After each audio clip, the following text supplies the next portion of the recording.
Pemerintah dan DPR RI sedang mensosialisasikan rancangan undang-undang KUHP yang baru yang memuat pasal-pasal penghinaan terhadap kepala negara dan wakilnya dengan ancaman hukuman maksimal 4,5 tahun dan terhadap DPR serta lembaga-lembaga negara lainnya dengan ancaman maksimal 2 tahun jika dilakukan lewat media sosial.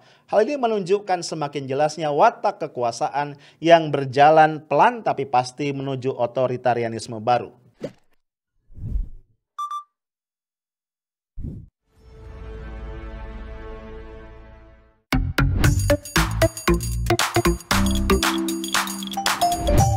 Hai guys, ketemu lagi kita hari ini, Jumat 11 Juni 2021 ya. Kita nongkrong lagi di lunch break, kita ngobrol-ngobrol santai tentang banyak hal ya, berita-berita yang ada di sekitar kita. Nah, kita tahu ya, saat ini kita berada di dunia digital, sehingga ada selalu jejak digital tentang apa yang pernah lu ucapkan, pernah lu tweet ya, atau pernah lu tulis mungkin ya di blog lu dan segala macam. So, buat lu semua, we have to be very careful ya, terutama buat para pejabat publik ya. Karena apa yang diucapkan itu selalu tercatat dan anytime ya bisa di-refer kembali dan kita ditanya nih, ini maksudnya apa? Nah, ini gue lagi suka buka-buka ya, karena gue pengen memahami nih profil dari para pejabat publik kita. Gue nemuin di berita tahun 2017 ya, salah satu politisi senior PDIP yaitu Pak Cahyokumolo yang saat itu menjabat menjadi Mendagri mengeluarkan satu statement yang bikin gue geleng-geleng juga ya. Karena kata Pak Cahyo, rakyat kita ini diminta untuk mencontoh ya Korea Utara yang sangat menghormati para pemimpinnya. Bahkan di dalam berita itu Cahyokumolo mengaitkannya dengan pentingnya satu model pendidikan bela negara yang membuat ya anak-anak muda dari mulai SD, SMP, SMA, perguruan tinggi itu kemudian punya penghormatan lah ya terhadap para pemimpin ya, respect ya terhadap para pemimpin. Gue pas baca itu gue ketawa-ketawa ya. Satu, kenapa harus rujukannya Korea Utara? Apa yang istimewa dengan Korea Utara? Kok ya Korea Utara ya? Kenapa sih rujukannya itu nggak negara-negara maju di Eropa Barat misalnya gitu ya, itu satu. Kemudian yang kedua, masalah respect ya. Gue kan udah pernah bahas panjang lebar, gue lupa di podcast yang mana. Yang namanya respect itu bukan sesuatu yang bisa diminta, didoktrinkan gitu, nggak bisa. Ya. Apalagi di dunia modern saat ini ya, ketika kita lihat ya, kalau bicara populasi ya, itu percentage atau proporsi dari generasi milenial dan generasi Z itu akan terus bertambah kan, nature-nya begitu ya. Yang tua-tua wafat ya kan, dipanggil kembali oleh Yang Maha Kuasa, maka persentase mereka nih, milenial dan generasi Z itu akan terus meningkat. Nah, mereka ini biasanya nggak suka tuh sesuatu yang dipaksakan, formalitas ya. Mereka lebih senang sesuatu yang natural, proven gitu. Artinya apa? Seorang pemimpin itu akan dihormati oleh rakyatnya ketika memang pantas dihormati. Jadi nggak perlu dipaksa-paksa juga.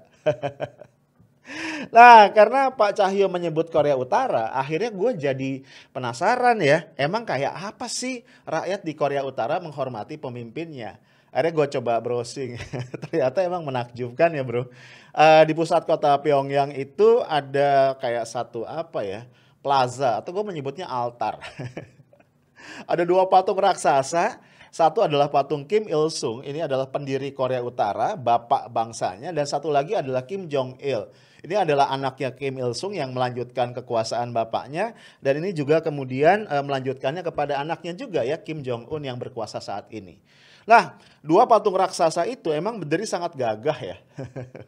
Kalau nggak salah menghadap ke arah matahari terbit kalau nggak salah. Kemudian kita lihat ya, selalu aja apalagi di hari-hari nasional, di hari-hari penting, rakyat Korea itu akan berjubel ya di bawah patung itu, di hadapan patung itu, dan mereka itu membukukan badan, bahkan ya mungkin bisa dikatakan menyembah gitu. Jadi kayaknya dua sosok ini bukan sekedar the founding parents atau bapak bangsa ya, tapi juga sudah menjadi semacam punten ya berhala. Kemudian juga kita lihat ya bagaimana sikap rakyat Korea Utara kepada pemimpin mereka sekarang yang mewarisi dari pemimpin sebelumnya, itu Kim Jong Un. Ya, kalau Kim Jong Un datang itu sudah disiapkan satu barisan untuk memang memberikan sambutan yang sangat-sangat emosional ya. Orang bisa dadah-dadah, orang bisa teriak-teriak sangat histeris ya. Dan ini bisa lo saksikan ada foto Kim Jong Un di tengah-tengah rakyatnya. Itu dahsyat ya, apalagi di tengah tentara. Ini gue juga bingung kenapa tentara-tentara perempuan ya yang digambarkan seperti itu. Lah, poin gue adalah gue baca di banyak berita ya, bahwa memang bukan pasukan ya, kerumunan-kerumunan sengaja disiapkan ya, penyambutan, tepuk tangan ya, lambaian tangan, teriakan histeris memang diskenariokan ya, disiapkan untuk menyenangkan hati sang pemimpin besar. Ya, sementara kita tahu rakyat Korea Utara, terutama yang tinggal di pelosok-pelosok di luar kota Pyongyang, ibu kota Korea Utara, itu hidup dengan sangat miris, jauh di bawah garis kemiskinan, bahkan mereka banyak yang mengalami kelaparan, sulit mencari makan dan sebagainya. Ya, kita tahu kalau di Korea Utara, lu nggak bisa sembarangan pindah ke ibu kota yang memang tingkat kesejahteraannya relatif lebih baik ya. Lu harus dapat izin dan juga ada alasan tertentu. Nah, poin gue adalah, gue nggak tahu ya, apakah Cahyokumolo ketika ngomong ya beberapa tahun yang lalu punya referensi tentang Korea Utara, bahwa penghormatan dari rakyat Korea Utara kepada pemimpin itu lahir dari proses indoktrinasi yang sangat dipaksakan, dan sebagian besar mereka melakukan itu karena takut dan tidak punya pilihan lain. Ya lu bayangin aja, internet itu sangat dibatasi, mereka tidak bisa nonton stasiun-stasiun TV internasional, mereka tidak bisa melakukan international phone call gitu ya. Kemudian wartawan asing juga sulit untuk masuk ya. Kalau meliput pun sangat-sangat dibatasi dan seterusnya dan seterusnya. Sehingga memang rakyat Korea Utara hidup dalam tekanan yang dahsyat, dan itulah yang membuat mereka terlihat sangat tanda kutip ya menghormati para pemimpinnya. Apakah seperti itu yang dikehendaki? I don't know. Nah bro, sebenarnya gue tidak pengen ngebahas panjang ya, karena ini kan 2017 ya, statement Cahyokumolo beberapa tahun yang lalu. Tapi kemudian ya, kenapa jadi teringat kembali ke sana? Karena kita tahu belakangan ini ya pihak DPR RI dan pemerintah itu sedang dalam tahap memfinalisasi rancangan undang-undang KUHP ya, Kitab Undang-Undang Hukum Pidana kita yang baru. Ini sedang disosialisasikan ke daerah-daerah lewat kampus-kampus. Ada pasal-pasal yang menurut gua itu setback ya, lebih tepatnya setback. Pasal-pasal yang menunjukkan kemunduran di dalam demokrasi. Gua sorot aja ya, di situ ada pasal penghinaan terhadap lembaga-lembaga negara. Kalau lu melakukan penghinaan terhadap presiden dan wakil presiden, itu hukuman maksimalnya adalah 3,5 tahun. Ketika penghinaan itu dilakukan di media sosial, maka hukuman maksimalnya meningkat menjadi 4,5 tahun. Aduh, kacau ya. Nah, sementara itu ketika lo menghina DPR ya, termasuk anggotanya, dan juga lembaga-lembaga negara yang lain, maka itu ada ancaman hukuman sampai 2 tahun ketika itu dilakukan melalui media sosial. Lah, disinilah kemudian gue geleng-geleng ya. Ini kayaknya kok pelan tapi pasti ya. Kita ini dipaksa kembali untuk tunduk pada satu struktur kekuasaan otoritarianisme. Karena menurut gue di dalam satu negara demokrasi agak susah kita memisahkan antara kritik dengan apa yang disebut penghinaan. Batasnya itu terlalu sumir ya. Dan kalau dipaksakan ini bisa menzalimi masyarakat. Ya bagaimanapun ya namanya presiden, wakil presiden, anggota dewan, DPR itu jabatan publik dan lembaga-lembaga publik yang akan selalu dalam sorotan publik. Dan yang namanya publik itu kan macam-macam ya. Orang bisa mengkritik dengan berbagai cara dan akhirnya nanti tafsir-tafsir subjektif bisa masuk di situ. Misalnya gini ya, ini contoh sederhana aja. Viewer gue kan kalau nggak suka sama konten gue itu biasa ngata-ngatain gue kan. Gue dibilang botak, kadrun, apa segala macam. Nah apakah itu masuk penghinaan atau enggak? Kalau menurut gua itu bukan penghinaan ya, itu menurut gua orang iseng aja yang memang otaknya nggak nyampe untuk mengkritik narasi yang gua bawa, akhirnya dia panik dan akhirnya dia mengata-ngatai fisik gua misalnya, atau mengata-ngatai afiliasi politik gua. Buat gua itu bukan penghinaan, buat gua itu kelucuan. Nah lu bayangin kalau ada orang lain yang hypersensitif dan menganggap itu penghinaan, itu kan bahaya kan.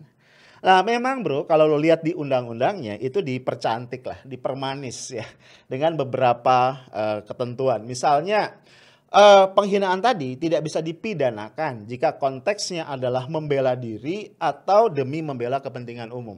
Pertanyaannya kemudian, Ini kan jadi PR banget ya, hakim di pengadilan kemudian melihat, memilah, ini konteksnya apa, membela diri. Gue juga bingung, penghinaan yang membela diri itu yang kayak apa?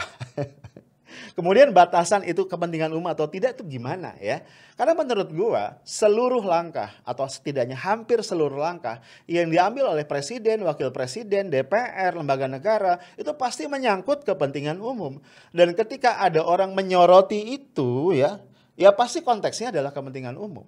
Jadi menurut gua tadi ya pemanisnya basi banget ya. Kemudian juga ada pasal yang mengatakan bahwa deliknya ini adalah delik aduan. Jadi artinya penghinaan tadi hanya bisa diproses ketika pihak yang merasa dihina, ya mungkin presiden, wakil presiden atau DPR itu mengadu kepada aparat keamanan baru bisa diproses. Jadi dia bukan delik biasa. Dia adalah delik aduan, ya berarti base-nya adalah pengaduan. Tapi tetap menurut gua akhirnya nanti tergantung banget pada kualitas dari si pejabat publiknya. Ya kalau dia model-model Anies Baswedan ya yang santuy aja, lu mau kritik, lu mau maki segala macam, dia cuman senyum, ya aman lah kita kan gitu ya. Tapi kalau model-model yang sensitif gitu kan, wah kacau. Dan satu lagi ya, kita nggak boleh lupa, yang namanya aparat negara, aparat keamanan maksud gua, kepolisian dalam hal ini, itu kan bagian dari kekuasaan eksekutif. Iya kan, dia tunduk kepada presiden, karena dia anak buah, dia bawahan presiden. Sekarang pertanyaan gue, ketika presiden lapor, masa iya polisi berani tidak memproses? Ketika ada anggota dewan lapor, masa iya kepolisian berani nggak memproses? Ya apalagi kalau misalnya yang lapor katakanlah anggota Komisi 3. Ya lu tahu ya, kepolisian itu kan bermitra dengan Komisi 3. Kepolisian punya kepentingan dengan langkah-langkah, dengan move yang dilakukan oleh Komisi 3. Kalau Komisi 3 yang lapor, masa iya dia nggak nanggepin? Cari mati kali. Nah bro, dengan kondisi-kondisi seperti itu ya kita bisa paham kalau kemudian YLBHI mengatakan bahwa ini bahaya gitu loh, bahaya.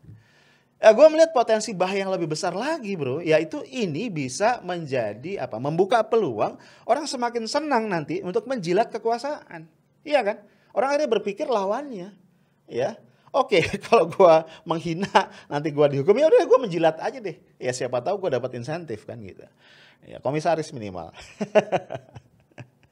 Nah bro, hal-hal kayak gini ya yang menurut gue tuh aduh jadi ajaib ya, jadi aneh gitu loh. Nah apalagi kalau tadi ya ada pasal penghinaan terhadap anggota dewan. Ini menurut gue absurd sumpah swear luar biasa. Ya, anggota dewan itu apa sih? Dewan Perwakilan Rakyat. Jadi mereka itu adalah wakil dari rakyat. Tolong ada jelasin ke gue deh ya. Kalau ini perwakilan rakyat, rakyat marah ngamuk sama mereka gitu ya. Karena mungkin kinerja mereka yang jelek, kelakuan mereka yang tidak memperhatikan rakyat. Rakyat nggak puas, marah ngamuk sama mereka. Masa iya dianggap menghina? Masa iya wakil rakyat dikasih peluang untuk memenjarakan rakyat yang diwakilinya? Tambah nggak masuk akal bro. Gitu. Nah, bro, di sini gue melihat akhirnya memang ada satu hasrat nafsu yang berlebihan untuk berkuasa dan melanggengkan kekuasaan sehingga akhirnya alih-alih meningkatkan kompetensi, alih-alih memenuhi kewajiban dan amanah, mereka justru nih ya para penguasa dan orang-orang di sekitarnya ini membangun benteng yang tinggi yang membuat mereka terlindungi dan tidak bisa diganggu-gugat oleh rakyat. Padahal ya dalam negara republik seperti kita sesungguhnya mereka adalah agen yang ditunjuk oleh prinsipalnya itu rakyat untuk menjalankan negara agar sesuai dengan amanah konstitusi. Lah bro, selama paradigmanya seperti ini bahwa jabatan itu adalah privilege, maka ke depan kita akan terus melihat yang kayak gini. Ya, tadi itu ya, bagaimana presiden, wakil presiden, DPR yang dipilih oleh rakyat kemudian dikasih peluang, dikasih pintu untuk memenjarakan rakyat dengan alasan tadi penghinaan. Nah, bro, tadi gue katakan ya, kembali ke ucapannya Cahyokumolo, gue bingung ya, kenapa referensinya sekali lagi adalah Korea Utara, sebuah negara yang jelas-jelas compang-camping dari berbagai sisi, ya. Dari sisi ekonomi, salah satu negara paling miskin di dunia. Kesenjangannya sangat tinggi ya. Lu bayangin nih beberapa berita ya bagaimana Kim Jong-un sebagai pemimpin yang kata Cahyo tadi harus dihormati ya. Itu bisa mengimport ya jutaan dolar kesenangan-kesenangan dia. Ya cerutu, minuman beralkohol, apalagi macam-macam ya. Bahkan di satu wilayah di Korea Utara dia bisa membuat satu area ski di pegunungan ya, ski es yang hanya bisa dinikmati oleh kalangan terbatas dengan restu dari Kim Jong Un sendiri. Ya dia punya pesawat pribadi, dia punya mobil-mobil mewah segala macam. Bahkan bro dia punya satu squad ya, pasukan perempuan untuk menghibur. Sementara ya rakyatnya itu hidup di bawah garis kemiskinan, di bawah garis kemelaratan yang dahsyat luar biasa. Nah, masa iya itu yang mau dicontoh gitu loh. Ya secara ekonomi parah, kesenjangannya sangat tinggi, secara politik pun demikian. Ada pemilu nggak di Korea Utara? Ada, tapi cuma ada satu nama yang bisa dipilih, namanya Kim Jong Un. Dan semua orang wajib memilih. Dan nggak perlu mencoblos atau mencoret ya. Dia cuma ngambil surat suara, dimasukin lagi ke kotak, selesai. Berani nggak milih, dihukum. Nah bro, dengan kondisi seperti itu, apa yang mau dicontoh? Indeks demokrasi paling rendah, korupsi, I don't know. Nah, kenapa misalnya para pejabat kita tidak mengajak rakyat, karena kita negara demokrasi, untuk melihat negara-negara demokrasi yang jauh lebih maju dari kita. Ya, sebut saja misalnya negara-negara Eropa Barat. Bagaimana yang namanya wakil rakyat itu justru hidup sangat-sangat sederhana. Ya, kemana-mana naik sepeda, naik transportasi umum gitu ya. Kemudian mereka juga terbiasa berbelanja di grocery store sebagaimana rakyat biasa. Ya, gue pernah tayangkan satu video kalau nggak salah ya, bagaimana Perdana Menteri Inggris Boris Johnson itu biasa belanja di minimarket, disapa oleh masyarakat biasa gitu loh.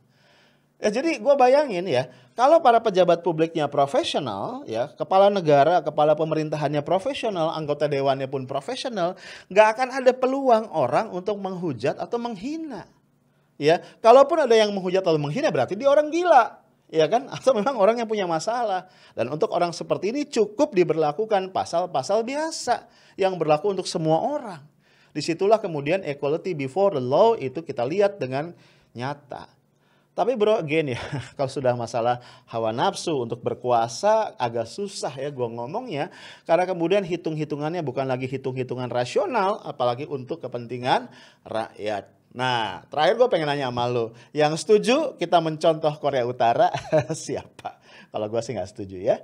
Itu aja dari gue, stay tough, smart, and professional. Assalamualaikum warahmatullahi wabarakatuh.